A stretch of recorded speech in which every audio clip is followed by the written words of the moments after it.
Cowboys Nation. Welcome back. Welcome back. We are back with Starchasers, Girls Talk Ball. Of course, you know, I'm Craven Cowboys, a.k.a. Mickey. And of course, I got my girl Star back with me. What's going on, Star? How you doing?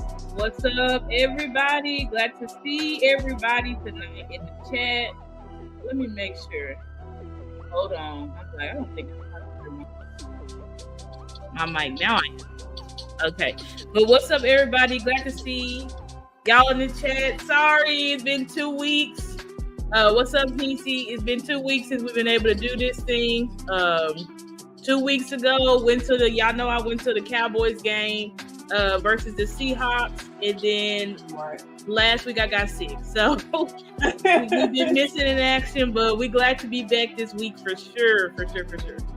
Yeah, shout out to everybody in the chat. James Simmons coming through. Dak owns Filthy, which still rings true. 9-4 record against Philadelphia Eagles. Philadelphia Eagles. Once again, you know, pretty much putting a stomp into their ass this past Sunday night. Mm-hmm. So you know that's like you said, Dak owns Filthy, still ringing true. Like I said, James Simmons in the building. James, good to see you.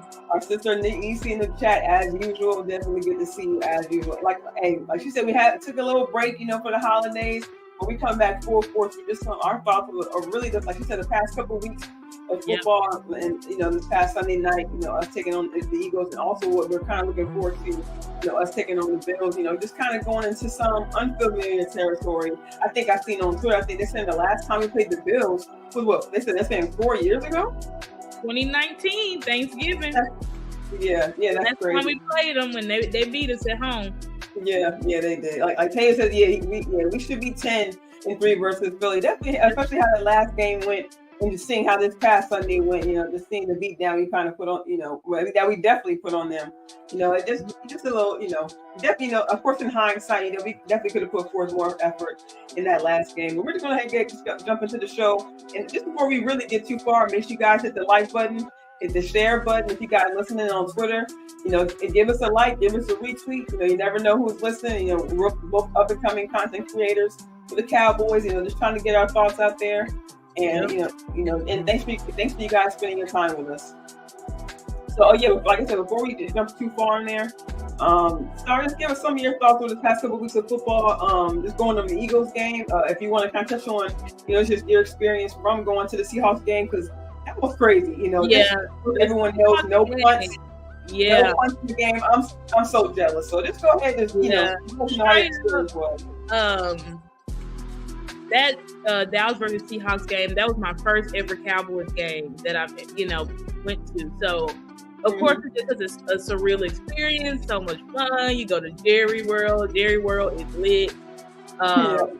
Jerry World is so beautiful. I mean, you talking about. Just as soon as you walk in, you just see the stadium. They got food courts on every level, multiple food court, multiple different types of the Pepsi stand, this and that. I mean, Jerry World crazy. They got pro shops on every level. It's crazy, but it was it was a lot of Seahawks fans there. Actually, it was a lot of Seahawks fans. Hey, shout out to Philly in the building. What's going on, fam? Hey, thank you for joining us. We appreciate the support, but. The Dallas versus Seahawks game, y'all can go to my my Instagram because I posted pictures and videos and stuff in there. But I mean, it was a lot of fun. Of course, when we was there, it took us by surprise. You right? You don't want to be called them. You see what they did? He heard that quick, my Star. Mm-hmm. He said, "Don't associate me with that man over there." Yeah. So, but yeah, Seahawks was just, that game was crazy. I mean, the energy, our defense, of course, was just not good.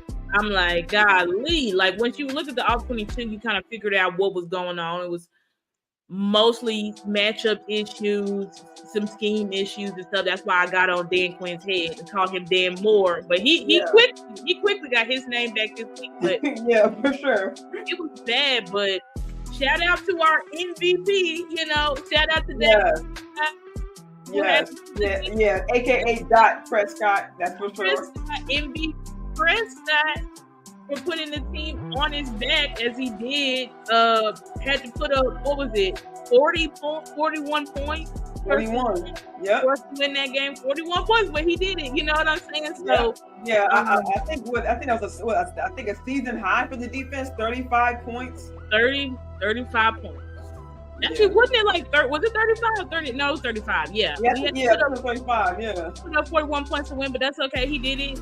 Just like I said, he needs to get it done. Dak got it done. Dak got it done. Of course, the narrative. The next. One of the goalposts they have out there. Can Dak put the team on his back? Yeah. It seems like as we see just throughout this whole season, whatever they put out there, Dak is knocking off. We kind of talk about how Dak isn't on social media. He's not paying attention, but of course we know. And I'm not saying he's paying attention. Directly to Dak on these narratives. I'm just saying that it's funny how these narratives keep coming out, how they're making more excuses as to what he can't do, quote unquote. Mm-hmm. And then next thing we know, it gets done. Yeah, exactly. Like everything, Dak is definitely on his revenge tour. Definitely he on his revenge. He's looking for revenge. He's looking for revenge this year, and he deserves to get his revenge for all of the crazy things and narratives that were said about him last year. Right. And you just see once again Dak Prescott leading number one offense again. You know what I'm saying? Change coordinators and all of this stuff. Totally different system. And Dak is at the top. He's at the top. That was just amazing to see. I mean, you could just really feel like just the energy and being united. And of course, us playing against these Eagles, if there's a team that I really wanted to shut the hell up, it was the Philadelphia. Right. I know some people say, Philly. And it's not that Philly's like a rival because they obviously not on our level, but it's just the fact that Philly fans talk so much as if they're so much. That's so true. And we of course we as fans, we see it on the Twitterverse, we see it on IG. If we happen to be friends, because I'm sure, just like they always say, I'm sure there's a Dallas fan who's somehow, some way affiliated with a Philadelphia Eagles fan. Personally, I work with someone, a couple people who are Eagles fans, so of course. We had to give it to them that Monday morning, but it's Wednesday. We're still kind of celebrating that win, and it's just good to see this, really at this time. And I just kind of want to touch on one point. I have a question for you, Star. Just previous, you were just talking about how Dak, trying to prove the haters wrong. To talk about how he couldn't read the defense or he couldn't throw downfield. You know what I'm saying? He was a check down king. They start calling him Dink and Dak, things like that. So that's one. There's certain narratives out there, and that's kind of I talked about it a little bit earlier on my show. Like, can we kind of talk about the same thing with Mike McCarthy? Because I know that you follow McCarthy very and I'm starting to become a McCarthy person myself. Like, just seeing how much he's really having an effect on the organization. Like, can you what's your thoughts on how McCarthy it's kind of how he's kind of fighting the narrative? Earlier I was kind of talking about how and I personally think like some of the narratives, kind of following each other, the Dallas Cowboys kind of following his show.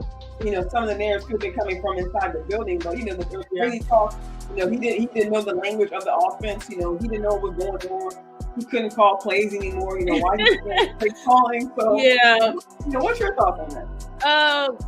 Obviously, like you said, I did a deep dive into Mike McCarthy, and I said at the beginning of the year before we even saw what the plays that Mike was going to call, that Mike was that dude and that we was headed in the right direction and that he was going to be the guy to lead us to Super Bowl this year. Mm-hmm. That's what I said.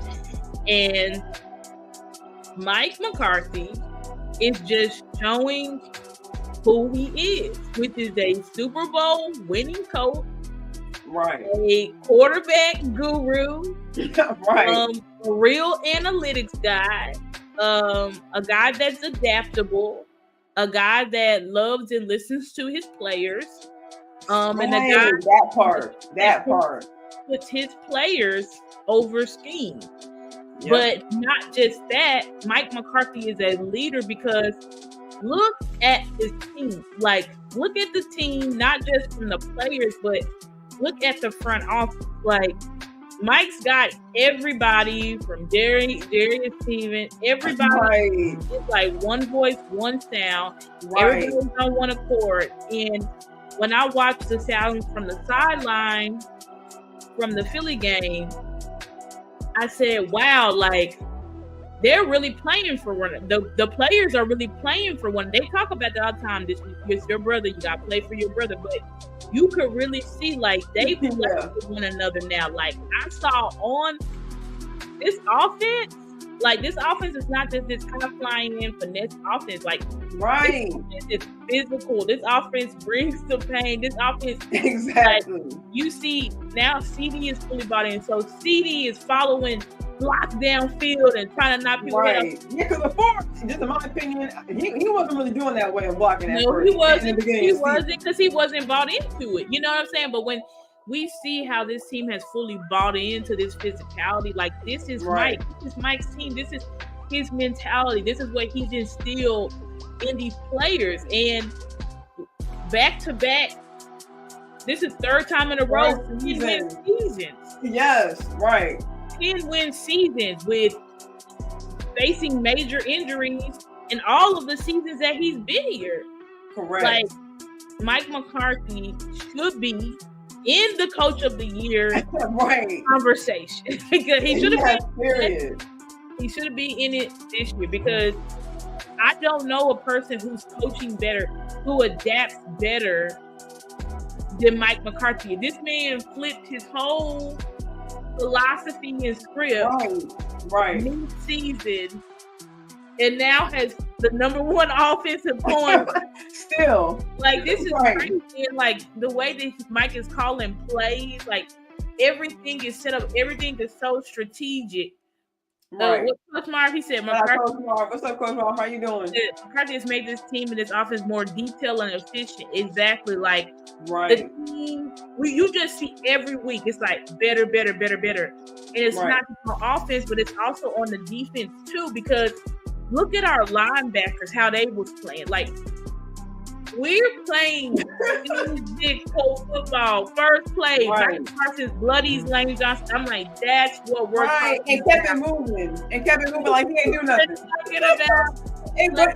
Speaking of that drive, did you see, I think, either the play before or two plays before, where Michael was rushing off the edge and he just Lane drove his arm and just threw Michael to the ground, like tried throwing Michael to the ground? I said, okay, so they really go back and forth. Now they was going back and forth, but it's like, we're the Dallas Cowboys, and everybody is seeing it. Everybody with eyes. You can look at the numbers. You can look at the games. Right. This is a totally different team. Like, this team is on a different level. And then you see how Dak is leading the guys on the sideline. Like, that's the exact stuff you see who do.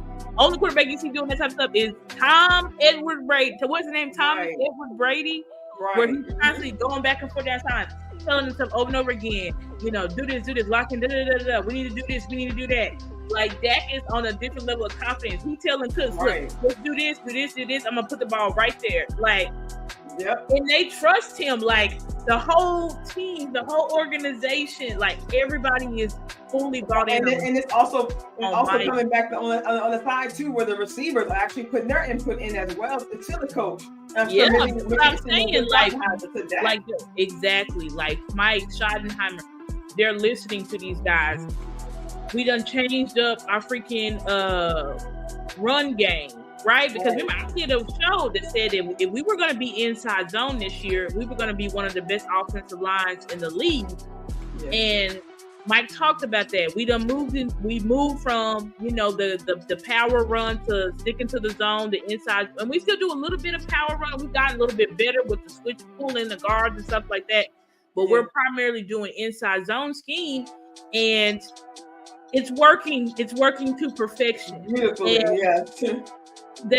they know who needs help. Like, it's at the right times too. At the right time, our running back, Rico and Tony, running hard. Pass pro. Like, this team is it's really on a different level. And so that's why in these next couple of games, we're really gonna see, because the Buffalo Bills is gonna put us to the test, because they can't lose any more games. If they lose any more games, they're out of the playoffs. Right.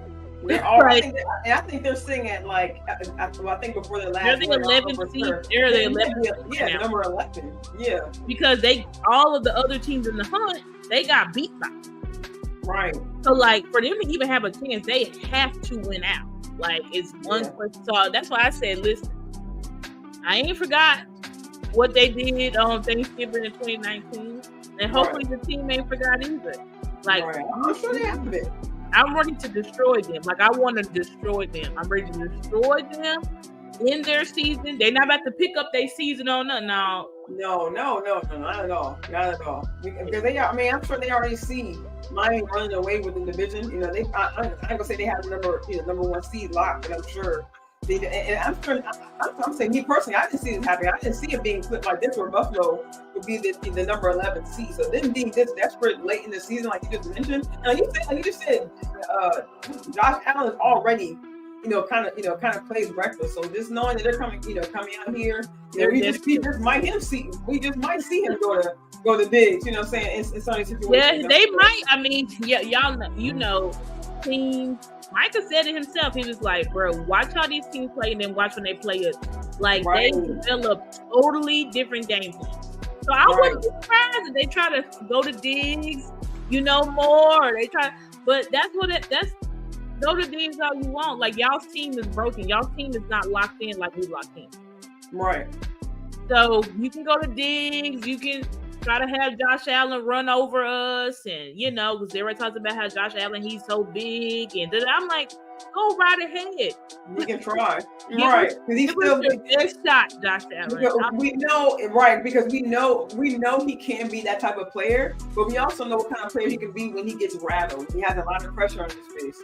That's when he starts making those mistakes, and sometimes even when the pressure isn't constantly on him, his mind still stays in that rattled state. So if they can put enough pressure on him, they might be able to. Josh Allen early right.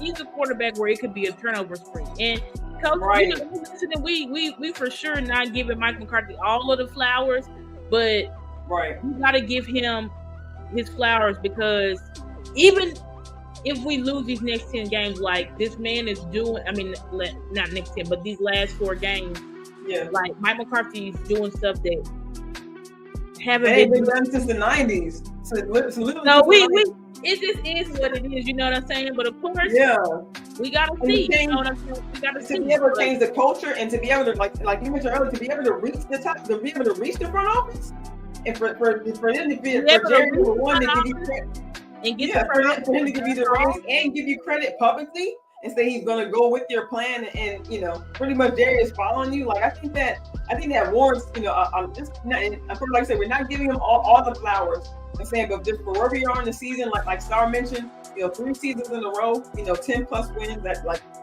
no other coach has done that, as of yet. No other coach has done that. Like Dak's playing lights out.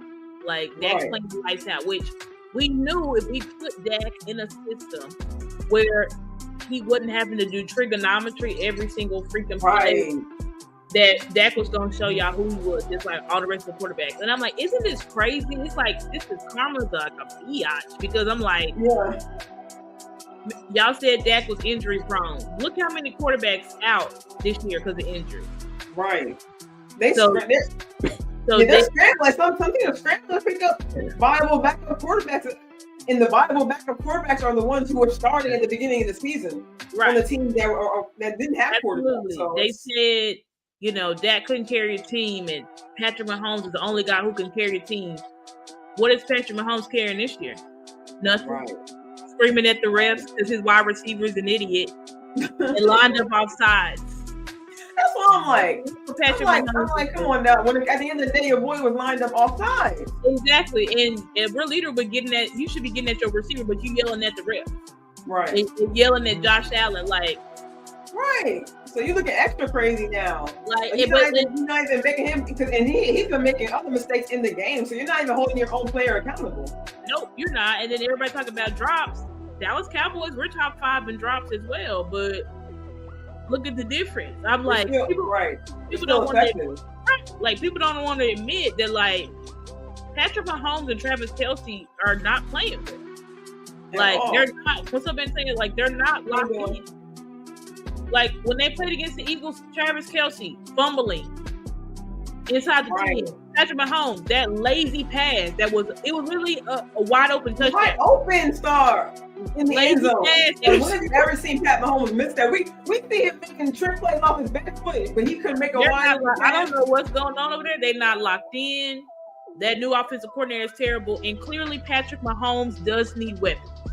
Right. So hopefully they get him some real weapons because he's not carrying that team on his back. Right. You can't right. do it. You can't. Right. But even having right. Yeah. I mean, that's like you said. All quarterbacks need help. You can't just, and that's just one thing that and we're going to move along. We're not talking about Chiefs all night, but just one thing just to kind of compare of what Dak went through those years where he didn't have those top, I guess, top name players, quote unquote. You can't bring in one player, even bringing in Amari Cooper doesn't completely fix the problem of not having a 1-2. Right. You see how it is having a what's crazy is that we were struggling. Dak got one competent wide receiver. They immediately became the best wide receiver and quarterback duo in the league.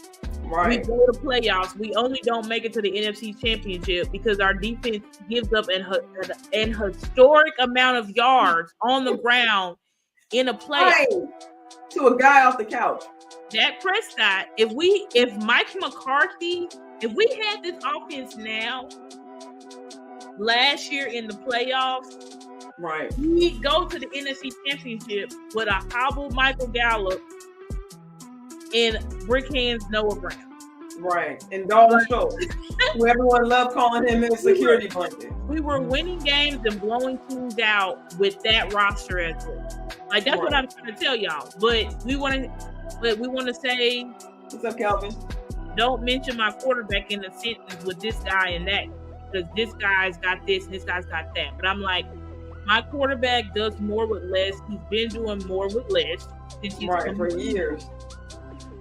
And my quarterback, like 3 or 4 years in a row, has had number one offense in the league when he's healthy. Right. So I don't know why people are like, well, why hasn't that gotten it? I'm like, politics, literally.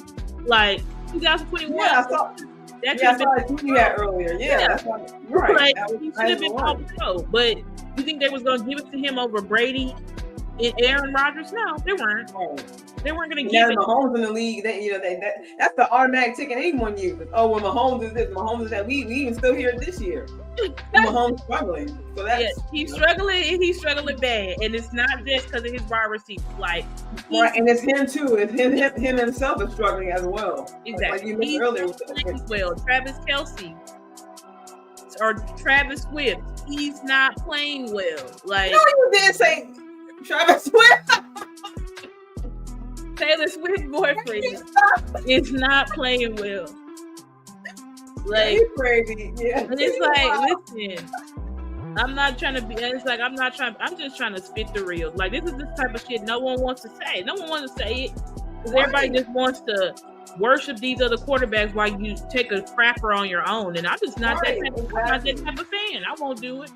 Right. That's why I said, you want to judge Dak year to year, but when you reference somebody like Mahomes, when you reference someone else, exactly, like Jalen Hurts, all of a sudden you want to use his whole career. Oh, well, he went to the Super Bowl. Oh, that's your team. Oh, well, he did it for years. He's been the championship. As if he did anything, using his whole career. Like as if he did anything to go to the Super Bowl. Like he wasn't doing anything. And you see this year, he's been figured out. He's been compromised. Right. That's not going to get better in 4 games. Exactly. Philly is who Philly is, period.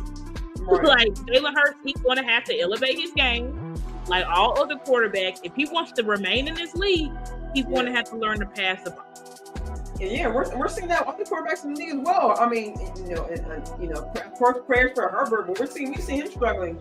But I'm confident, Herbert, and he out for the season. He done hurt his finger. Yeah. Right. I mean, that was a disaster, but we told the Chargers fans it's going to be a disaster.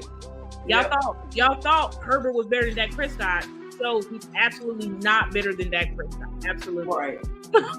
With our OC, he literally had our same OC and wasn't better than Dak. Yeah, he's not. Speaking of OC, We have to stick to the philosophy. Philosophy ensures that we uphold the vision through all the written to absolutely. I agree with Antonio. 100%. We got to remain ourselves. We got to. Reason why we won versus Philly in the way that we did because we remained ourselves in a big game. Exactly. Like, and we used to always see a panic. We used to always see some kind of panic happen. Straight up panic. Straight up playing. Right. It could just be like a small mistake happens, a missed field goal or a missed fourth down conversion. Right. Like that was into some kind of frenzy and we keep making mistakes. That was the first time in years we've seen our defense be our defense against that caliber of team. Right. Like because even in the past playoff games, they played good and well enough to win, but like they weren't forcing turnovers or anything like that. Like our defense was locked all the way in. I'm like, if I play like that, dog, like minimum we're going to the NFC Championship. Minimum. Right. Right. To see everyone, and of course not everyone literally making plays, but to see a lot of players being involved. We see Kurtz getting involved, Booker making plays. We see Donald getting back to his safeties. The safeties. Yes, the showed up this game. And we've been on their head, but J-Ron saved that touchdown to AJ Brown. Yes. Hooker saved that big game that Devontae Smith would have had. Yeah, I think he recovered that fumble too. That Marquise Bell recovered. Donald forced that fumble. Right. I mean, our linebackers was laying the hits on Jalen Hurts, laying the hits on Devontae Smith. I mean, I don't think, and I said like Philly was trying hard, but we were just too much. Like if this team plays to who we really are, which is a team that is fast, physical, takes the ball away, explosive. Right. Who's stopping it? Who's stopping it? Like we stop ourselves. Exactly, and that's really how we lose games. We see in a lot of these games, really in all three losses. Those are games that we lost because of mistakes we made, penalties, or not being prepared, coming in loafing, like with the Arizona game. That's on us for not being ready, not playing up to the competition, getting caught sleeping. So a lot of these mistakes we made late in the game, even the last loss to Philly, at the 6-yard line and getting all the way back past the all them penalties, and Terrence Steele decides to have his worst game, and man, and there really wasn't at that point in time. It didn't seem like enough help in the world to help Terrence. It was just like, and we was trying to help him as much as we could. Right, got his butt tore up. I mean, he didn't have that bad of a game against Myles Garrett his rookie year. Right, like Terrence still got his butt tore up. Yeah. And he was a little bit, he did play better in his past game, but there are even some moments though where he still seemed a little bit like shook up or unsure his movement, unsure his footwork. He's not gonna return back to who he was till next year, but he had a way better game this game than he did last game, and we gave him as much help as we possibly could. Right, exactly. Yeah, so they got like we mentioned before, they got to, speaking the pass, bro, they got to come through, and just try to help out, help out that right side, and we ain't got to send help to that left side. Shout out to Tyron Smith, just have him stick to his schedule. You know what I'm saying? Because he's just playing lights out. Keeping the left side strong. And we see, and that's why I like watching the game back. Watching the film back because it's amazing to see how confident Dak can be.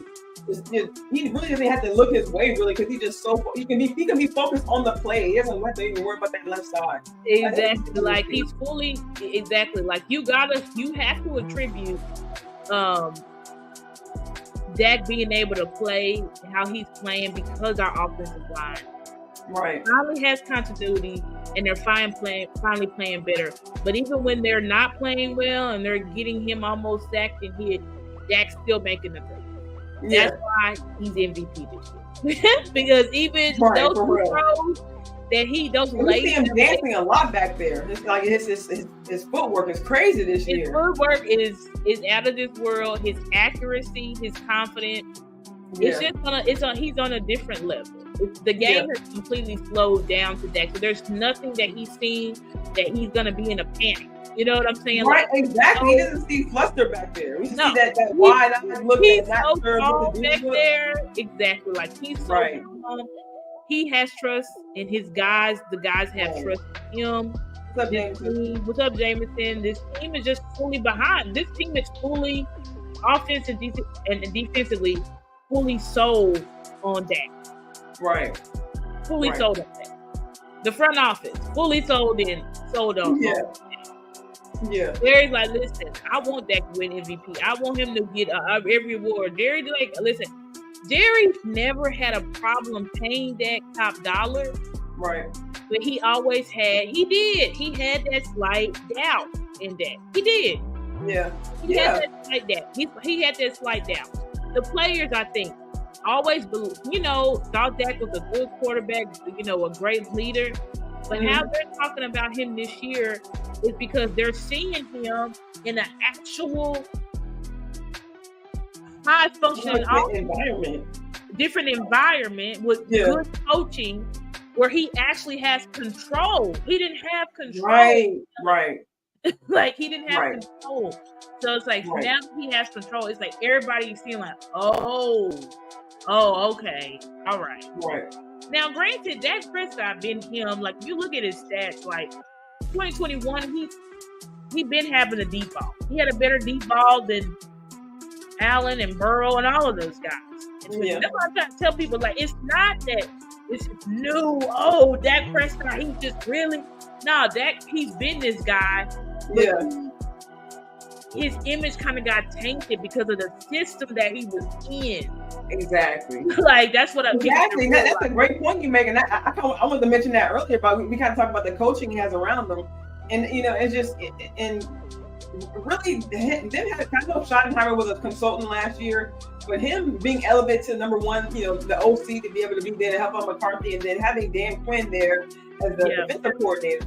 Knowing all three of these guys, number one, Schottenheimer and McCarthy have worked together before, so they already have that chemistry.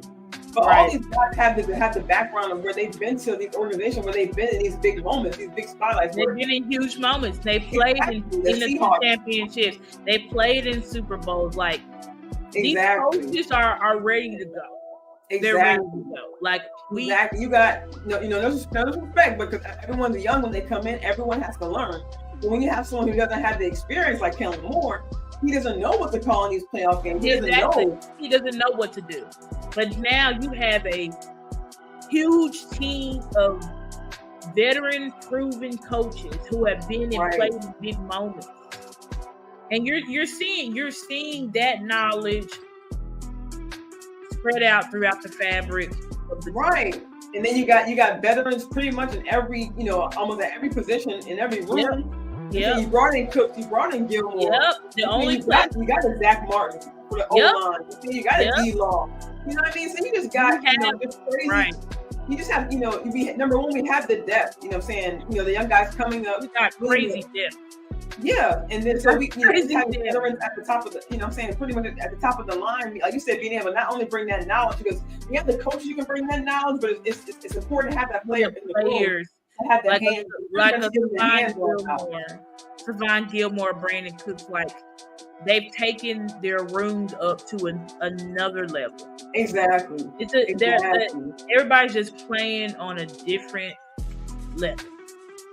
They're playing on a different level. They're playing for each other. That's why you see in them max out. Don't play for yourself. Play for your brother. Right. Do your job so that you can protect your brother, to protect your team. And that's what I'm seeing out on the field with you guys. We got Tony and Rico. Like, this was the first game.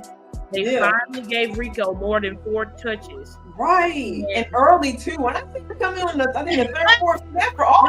Yes. Like, that was the game plan to use both. And we saw how explosive it looked. Right. They were running through the tackle. They're running hard. They're forced to miss tackles. Exactly. And I just want to just really quickly, and this actually just came out earlier today at the press conference that Mike McCarthy had, because shout out to Jess Navarro from Girls Talk, Boys Talk. She actually asked him this question about how they got Rico more involved early on in the game. And just, of course, we know he has he kind of runs harder, and actually, actually put out, some of the interviews with some of the players in the locker room, and Rico is actually one of them. So, it's kind of very rare that we, get to see him kind of do an interview in the locker room. Honestly, just, and that's, it's kind of interesting to see them kind of get to, kind of spread out to the other players who don't really get that much, that much time on camera to kind of get their point of view and then kind of at the same time get to kind of know the player. So like I said, I'm just going to play this clip right quick and just kind of give McCarthy's quick answer to her question. Yeah.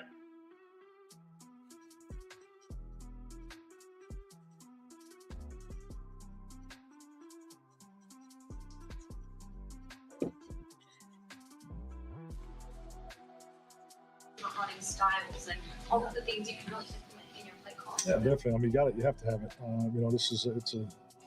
It's a long season. 17 games. To think running backs are going to touch the ball 20, 25 times. That's probably not realistic. So I think number one, you have to have it, and we've been very fortunate to have it with Zeke and Tony in the last 3 years, and then now to have it with Tony and Rico. So, and we got some young guys we love too. So very, very fortunate with our running back room. Yep. So I love what McCarthy said. Like, of course he mentioned, Zeke and Pollard from last year, and I know in the beginning of the season Glasgow was out for those few weeks, but I just love that they're not trying to force it so much on Tony's shoulders anymore. They're seeing that how well he works, and Rico as well too. He right, has, but he's coming back. That's the point right there.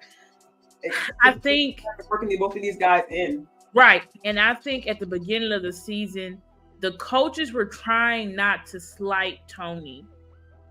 I think they were trying to give him the opportunity to be a star, and would basically just bring. Basically, they had the bell cow mentality.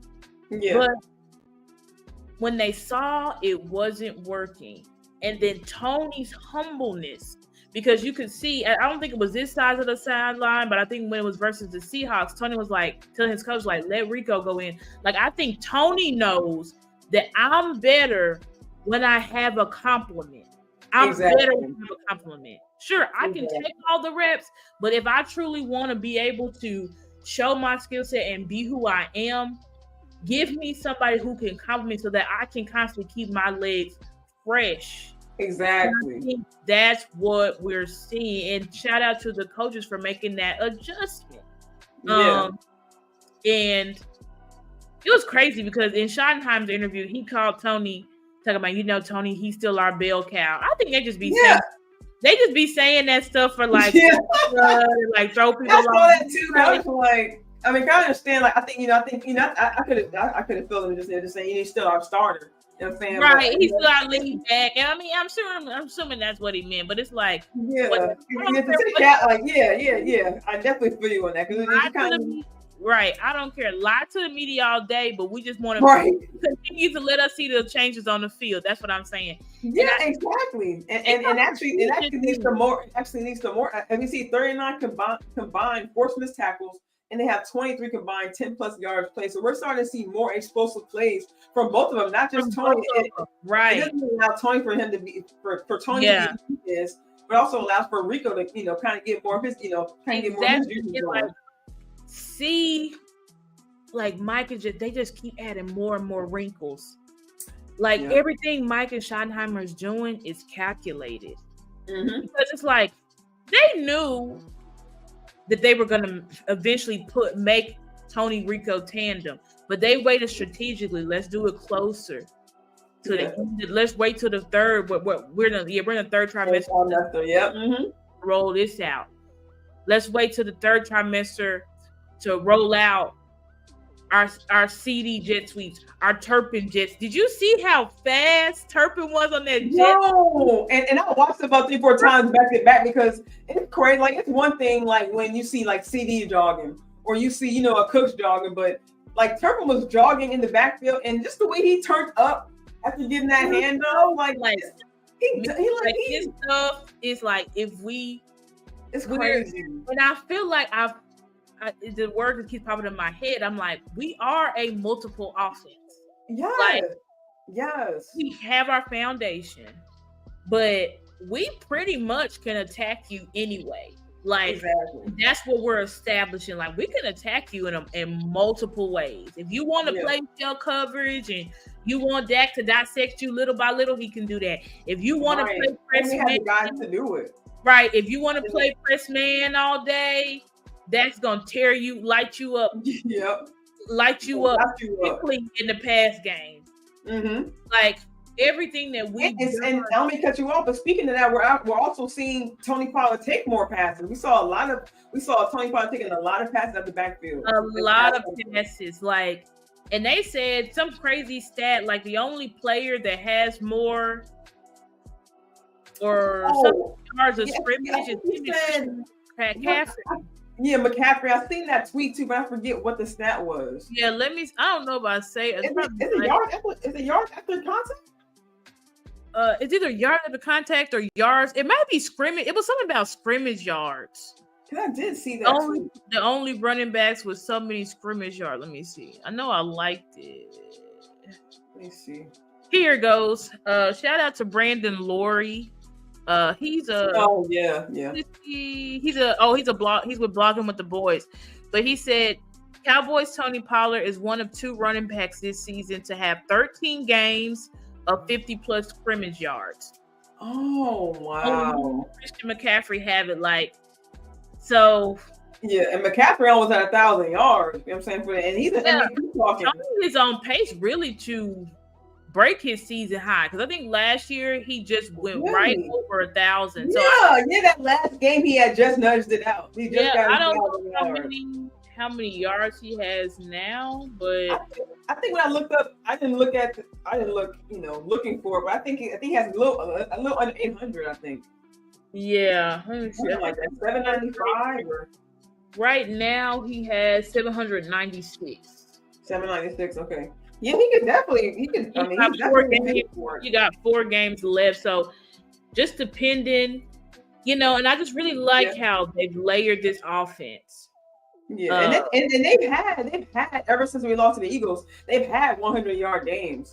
So like you said, 100, 4 games left. 400 yards. Yeah, and that's all we need. Like with this tandem, we just need 100 yards collectively from both of them. Right. And even actually speaking of rush yards, like kind of looking at this past game, looking at in previous games, we kind of see Dak, and we see this past week too, Dak kind of contributing to the rush game. But we only saw him, rush I think about 15 yards this past Sunday, and I like that. I like that he's able to just kind of show, conversion. Really conversion yards, and not putting. That's all we need. We have Dak, who's a prolific passer at this point. Yeah, I said he's a prolific passer. So it's like we only need him to scramble, really, to just like play above a 2.3. If a play breaks down, scramble and get the yards with your legs, or scramble and hit something downfield. Like that's it. Like we don't need like the Eagles doing QB power run with Jalen Hurts. Let me tell you something. I knew as soon as they did that, the second play, I said the Eagles is losing this game. Yeah. They don't know what they're doing over there. But anyway, we ain't gonna talk too much about Philly, but shout out to Mike McCarthy and Schottenheimer and Mike Solari and Jeff Blasco and Tozine and all of these guys and Robert Prince and Lunda Wells. Shout out to them because they have made this offense and these players are really playing like out of their freaking minds. Yeah. And that comes from coaching. Like when all your unit groups is playing at a high level, that's coaching. Yeah. And for all the coaching staff too, like we talked about earlier, for them to buy into McCarthy's program, and for it to, and these coaches have been here in prior years, so just kind of how it, I don't want to say flip the switch for Dak, but just for them to have a concept that makes sense to everybody. Like you said, if you're not doing trigonometry, if everyone's not exactly like what's going on the field, and like they're actually saying it every week. Like Shotty's coming in saying that the more these young guys are getting ready, are preparing for the games, learning the scheme, keeping that contact with the quarterback, the guy who has the ball, like you said, these guys are able to go out there and play without thinking. And when they play without thinking, they're able to move faster. Right. They're able to play the game. Exactly. And that's why you just see everybody everybody's able to play fast. Everybody knows what they say the PCP. They know the play caller's purpose. Mm-hmm. They tell them, they know the progressions, like, so the receivers know when they're not getting the ball, and they're still getting full out. Like, they want to go full out for each other. They want to see each other win, and that's what's really making our offense. It's shifted into another gear because everybody is fully bought in. No one's like, give me, I need this, I need this. No, everybody's like, do your job. Answer when your number is called. Exactly. Do your job, answer when your number is called. But Dak already, he knows his CD, Jake Ferguson, Cooks. He knows that. But anyway, here we go. Oh, preparing.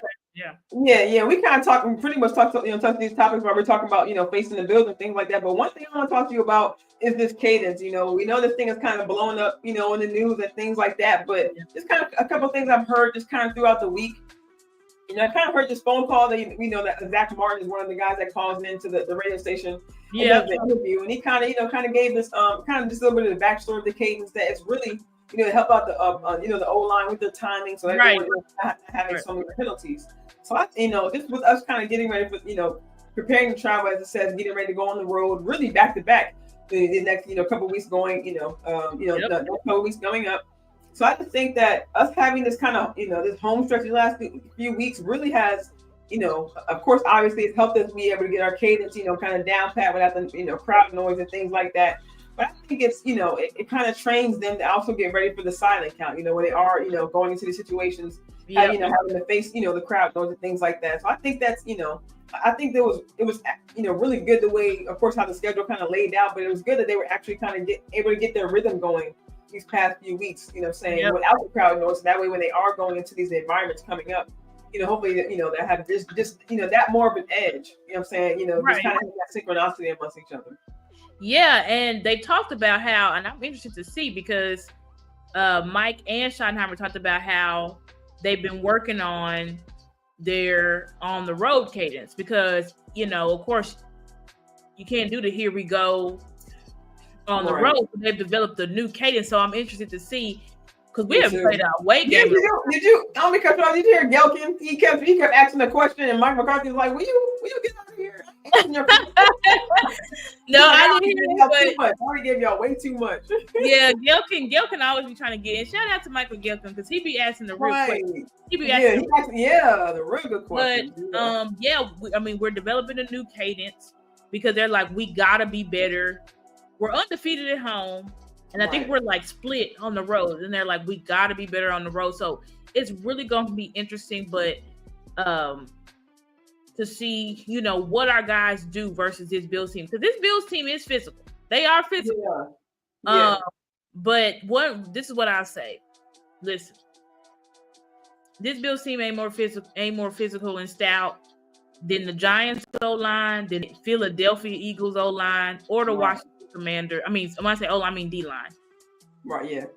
These boys, I'm trying to tell y'all, like, I'm not being cocky, but I'm like, if we come to play, they can't hang with us. Right. They cannot. Exactly. A lot of second, no disrespect, a lot of second. They were dealing a lot of injuries all year, pretty much on their defense. So outside of Micah Hyde, it's a lot of injury. Right, they got a lot of injuries. Their secondary is decimated. They lost their All-Pro linebacker this year. Right. I'm gonna cut y'all. I got showing brother some love. What's up, Jay Worthy? How you doing, fam? What's up, Jay Worthy? Glad to see you in chat tonight, brother. Yeah, shout out to Tyrone Church as well. He kind of snuck in here just a little bit earlier. I meant to shout you out, fam. MG did step up. Yeah. What was crazy was like last game, everybody who we've been like, do you actually belong on this freaking team? They showed up. Yes. That's what I like to see. And I want us to continue to these players, and they're playing harder too because they know what people are saying about them. Right, exactly. Keep the pressure up. And that lets teams know that you can't sleep on you can't sleep on nobody because exactly. You can't sleep on nobody on this roster. This will be a game where how we did with Philly. let's run between the tackles. Let's run on the outside. Yeah. This is a game where we really can. And the reason why we run is so that people feel our physicality. Yeah. Right? Like, you also feel the physicality on the end, like, you know, with our yak yards and how, like, Jake Ferguson, how he almost broke he relationship out for a couple of games because Jake Ferguson. Right, for real though. Like, For we're real, not. though. I tell people, like, listen, this offense is not to be played with. Like, when this offense is locked in, like, there's you're not stopping this offense. Exactly. What you do, like, you can play zone coverage, you can play man, you can do zone blitz, you can do whatever. Aaron Rodgers said it. He's like, listen, these teams are doing all this because they're trying to confuse that. Nick Sirianni said last week during halftime, we need to confuse that. That's what they're out here trying to confuse him, but they can't confuse him. They can't try to confuse Dak. Oh, okay. That's what they're trying to do because that's why because Aaron Rodgers, he was like, these defenses, if you're looking at he said they got these crazy looks. Like, they're trying to literally just have Dak be like, I don't know what's going on. Right. Yeah. It's not working because Dak knows what to do with his cadence and everything, how he knows, like, oh, okay, I know what you in. Right. Like, he's light years ahead. Like, right. He is Dak Manning out there. You know what I'm saying? Like, Dak is he's on a different level, a different trajectory. He's the best quarterback in football this year. Like, you can say whoever was better than him this year, that's great. You know, whatever. But this year, Dak Prescott is the best quarterback in football. Like, like they really said, just like you just said, like they were confused because he was ready. Like, like you said, he's playing a completely different game this year for them to actually go up against Dak and to see just how well, just like you said, he's calm in the pocket. You know, he's not scared to take chances. You know, he's converting these first downs. He's not afraid to go to CeeDee Lamb, who's double covered in the end zone. Like, you know, he's making off-platform throws. He's making a lot of just arm throws. That third down that he threw to Ferguson, that was a literal sidearm throw. That sidearm. Right. Like, there's no throw he can't make. Like, he's really one of those ones. It's like the only way you're stopping Dak Prescott is keep him off the field. He's become one of those quarterbacks. If you want to stop him, keep him off the field. Exactly. And we hear that narrative. Yeah, we hear that narrative with Mahomes, like your best offensive defense. You know, keep him off the field. So expect the Bills to come in here. They're gonna run the ball, try to control the clock, because they know if we put Dak on the field, like if we keep giving, just like you don't want Tom Brady on the field constantly. Right, exactly. You don't want Aaron Rodgers on the field constantly. You don't want Patrick Mahomes. You don't want Dak Prescott on the field. Right. Like, right. And he has, and really no matter how long, you can have a long calculated 9-minute drive, 10-minute drive. That's what I'm saying. Or you can give a 5-minute drive. You can give a 4-minute drive. 3 plays. Like, we can drive, and take 5, 10 minutes, 5, 6, 7, 8 minutes off the clock. We can explode on you in 3 minutes. Like, right. The only way you're stopping this offense is keeping it off the field. Exactly. So this, like, Star, I kind of added this last minute to the show. So I just kind of this whole discussion we've had, I just wanted, because it's kind of something I was thinking of to myself, and I just really couldn't decide. But it's kind of question I kind of posed to myself, and I kind of want to ask you too, like, which is more important, you know, for the season, for the team in the regular season going forward, the offensive line, and of course we know that ties in, you know, because I didn't want to say, you know, Dak or the defense, you know, because person, you know, one player, things like that. So I want to say the offensive line, because that definitely has, you know, an effect on how Dak plays, or, you know, the defense, you know, and not the secondary, not the defensive line, but the defense as a whole. You know, we saw them make, you know, crazy stops. So, and just in your opinion, actually, you know, I think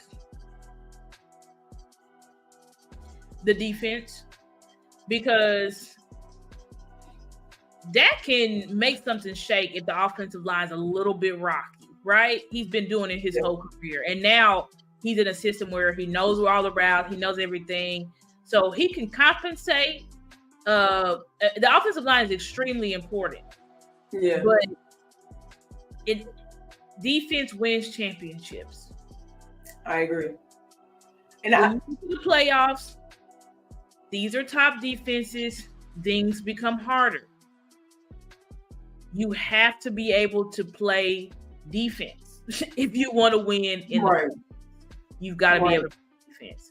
You cannot sit here and expect your team to be in your offense to be in the shootout in the playoffs. Right. Like that's no good. Like you're asking for a disaster. If you in the playoffs you want your offense to be in a shootout, you're asking for a disaster. So this defense has to show up, and they don't have to be our world. Like I said, we're not exactly right. Can you just hold teams to 21, 24 points? That's it. I'm giving you 3 touchdowns and a field goal you can give up. So this defense don't have to be all world. I'm gonna ask you to be all world, but the defense has to show up. Giving up 28, 34, no. Yeah, absolutely not. Especially against these playoff caliber teams, and not just the regular season coming up, but when we do actually get to the playoffs, like you said, we can't afford a shootout because you never know if the ball is going to happen to tip their way in that situation. Exactly, you never know. And also, what I'll say about the offensive line too is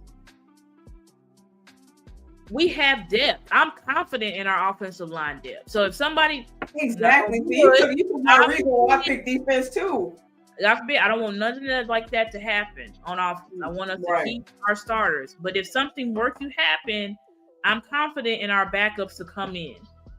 I'm confident in Mike to be able to compensate for a leakage here, a leakage there. I'm confident in Dak to be able to navigate. Like, I'm confident in that. But this defense, because the thing is, when your defense is constantly giving, like, look at the San Fran game. Yeah. Remember, at the beginning of the game, right, we was behind. Defense gave up a touchdown immediately.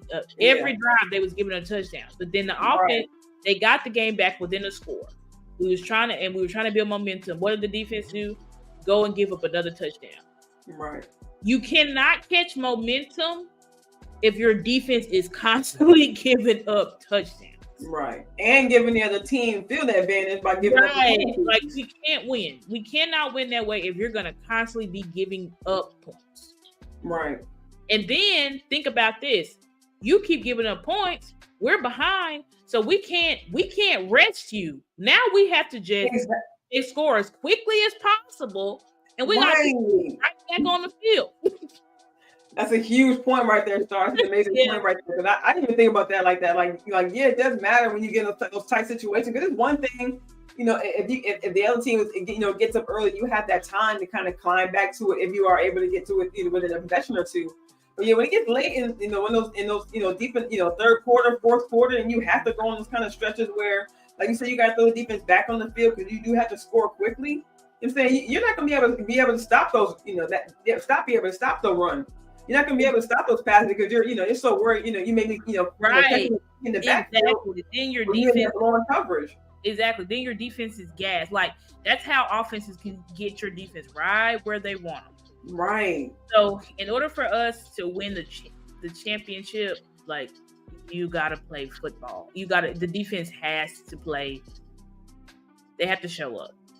I agree with you. Yeah, exactly what you said about having our depth in, because we saw the depth. Unfortunately, we did face the injury bug in the beginning of the season, so we were able to see the young guys in there, taking those full game reps and against some good opponents. It wasn't like they were always facing the Giants. They did face the Jets. You know what I'm saying? So they they go against the top 5 defense that's still giving teams trouble to this day. Right. They kept the Texans. I think with the Texans score. Oh yeah, they made C.J. Stroud. He had his worst game of the season. I think they made him look real pedestrian. Exactly. Because that's what the Jets defense does to everybody, but Dak Prescott. But exactly. The defense, and I think the defense is taking it now personally, because it's like y'all were supposed to be the front runners. Now the offense is the front runners. Now we're supposed to be the stars. Right. Now we're going into the third trimester. About to go into the fourth, which is the playoffs. Yeah. We have to play complementary football to win. That's when our team is the best. When we're complementary, when the offense shows up, the defense shows up, the special team shows up, we blow teams out. Exactly. So the defense has to do their part in these playoff games. They have to do their part. I'm not worried about the offense. Like, the offense will be rolling. Right. But if you force our offense, just the VAR says, we don't see a top off. We don't see really a stopping point for the offense. We're seeing really constant evolution of who's gonna get the ball this week, or what kind of package we can put together. Exactly. Like, we're not having a seed from yet. You know what exactly. I mean? Exactly. Like, we're layering this offense. So I'm not worried about the offense at all. Right. Who I'm worried about is this defense. Like, yeah, and y'all show up. Y'all showed up versus Eagles. Okay, are y'all gonna show up versus Buffalo Bills, or y'all gonna make Josh Allen look resurgent? Are y'all gonna show up against Miami, or y'all gonna let Tyreek Hill break the freaking receiving yards record on y'all? Exactly. Is he gonna get his 2,000th yard? Against the Cowboys, exactly. He's gonna show up 2,000 yards, and then they'll really be trying to not give Dak his MVP. So the defense. Good job, defense. Good job, Dan Quinn. Proud of you. Yes, yeah. Like Nisi said, like, send that text message out every week, every day. You know what I'm saying? Get these guys going. Get that. Give that. They already had the confidence. You know what I'm saying? And they're not too high and they're not too low. That's good for them to maintain that mentality. But just keep the energy going. Like, and I think that's something else I kind of added. Before we get out of here, kind of added to the energy of this week against Philly, with the guys finally getting back into pads, for the first time in a while. You know what I'm saying? Being able to, you really, kind of go up against each other, hit each other for the first time in a while. Like Shadi said, kind of warm up the pads. And so they were able to kind of bring that energy, kind of up-tempo. That's a good key point. I forgot that we did put on the pads. We did put on. Yeah, exactly. So that we was playing back into that mindset, especially when you go back against your rival, like you're ready to hit something. You know what I'm saying? So I think that could have, maybe another reason why they kind of stepped up in, physicality and having even more aggression in this game. I'm saying being able to strike back fast against these guys. Right. So like Nisi said, keep calling Gilly. Oh, see what that gets you. Yeah, keep calling Gilly. And Stefan said, even though Cam Newton, I hate to bring your name up because you're a joke, but right. When Stefan went on Cam's show, he said, "You'll see, I get better." He said, "This is a part of the season I start getting real good," because he's like, how he watches film and he does his whole processes and stuff. He's like, once I really I know all the routes, I know all the tendencies, I know all that stuff. He said, "Oh, you'll see, I'm gonna start playing." He said, "You see, like, my performance is gonna go up to another level." You saw it, so we gonna see. We gonna see what this defense brings against these Bills. Yeah. And the offense been carrying you. The offense exactly. More physical than you. So this game just kind of reminded me of the Vikings, and just a little bit of the Vikings game last year, where we finally just kind of seen like a complete game. But even the Vikings game last year, we still saw some mistakes that they could have fixed. So like I said, with this past game, we definitely saw what we want to see. We did see, a beat down of our rival, but there were still some things that we could fix. Of course, and I'm glad to see penalties down. Under 10, that's definitely a great point. And of course, not that many yards. It's also good to see, that kind of improvement. Definitely keep trending in that direction. But definitely, if they just continue to like fix the detail, like you mentioned earlier, it's going to be down to the details, down to the opponent who you're lining up against, and really finding their weakness, but also being able to protect your own weaknesses so that they're not able to use them, to their advantages. Right. So yes, that's pretty much our show, guys. Like, we definitely gave y'all an hour straight of some fire content. Yes. Thank you guys for coming back to join us. Before we get out of here, make sure you guys if you haven't hit it yet, hit the like button, hit the share button. If you're still listening on Twitter, if you haven't yet, make sure you retweet it. Give us a like. Make sure you guys give it a shout out. Hit the subscribe button if you're not subscribed to either one of our channels. As you see, Stars social media listed there, right there on the right. Make sure you guys follow me, Craving Cowboys, on IG, Facebook, YouTube. On all social media platforms. I just got my Facebook up as well. You got any closing words, Star? I said my constellation of the week is crush. I want to crush the Bills' hopes, just like we did in the 90s. Yeah. Crush. I want to crush this Josh Allen better than Dak debate. Right. Want to crush the Bills playoff hopes and dreams. Right. Period. This is our revenge tour. Corner permanently. Right. This is our revenge tour, and it's time to get our lick back. Right. Yeah, we saw that too. Jay Worthy, the high like 46. Like yeah, it's favoring us. Like, and this is what we talk about. Like, shout out to Jerry. Because shout out to Jerry putting Jimmy Johnson in the Ring of Honor because it's right. Like things are really going our way. Just like we're good. First time we played against the Eagles, we forced 3 turnovers, didn't get a single one. This week we forced 3 turnovers, we get all of them. I'm just listening. Y'all know I went on a rant about the Jimmy Johnson curse not real, but things have seemed to look up for this team ever since Jimmy's going in. So thank you. You don't see that. You don't see that every day where you get the same amount of turnovers and 3 exact fumbles. The exact amount of turnovers. That's great. So just things, the weather. Like I thought Dak throwing haymakers in the air and CD catching them for first downs. Like it's crazy. Like the weather. I thought this was gonna be like a snow bowl, basically. Right, December in Buffalo. Snow bowl, and we look to have good weather. So we're not gonna be cold. I've seen Buffalo winners, like they do not play, like they don't be playing in November, October. You can get a sneaky snowstorm. You know what I mean? So the Cowboys definitely lucky, to luck out with that weather. Exactly. Like shout out to the football guys. I think the football guys finally smiling and looking and on our team. So guys, that's all we got for y'all tonight. Thank y'all for rocking with us. Hopefully we'll be back here next week for sure. Right. Like Jay Worthy said, we want to take care of business against Buffalo. Like, and that was of course the narrative. Everyone said the Eagles were the best team. So, we're gonna. He said like it's no last week. Yeah. So it's like it's crazy, but it's like I know for sure we go in and play our best game.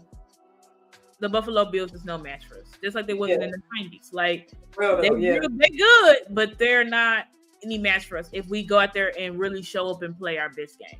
Right. That's just how I feel. So I'll strike early and often, and like you said, you really put our imprint on the field, and just let them know we here today. Hit them in the mouth as soon as possible. Exactly. Like hit them straight. Yeah. So like thank you guys for spending your time with us on this Wednesday evening. Catch us next week. After the Bills game, we're going to come back with our reaction. Of course, talking about the dub we're going to get this Sunday, 425. So make sure you guys stay tuned. Each of our individual channels. And then like, share, subscribe. Catch you guys next time. Talk to you later. Bye.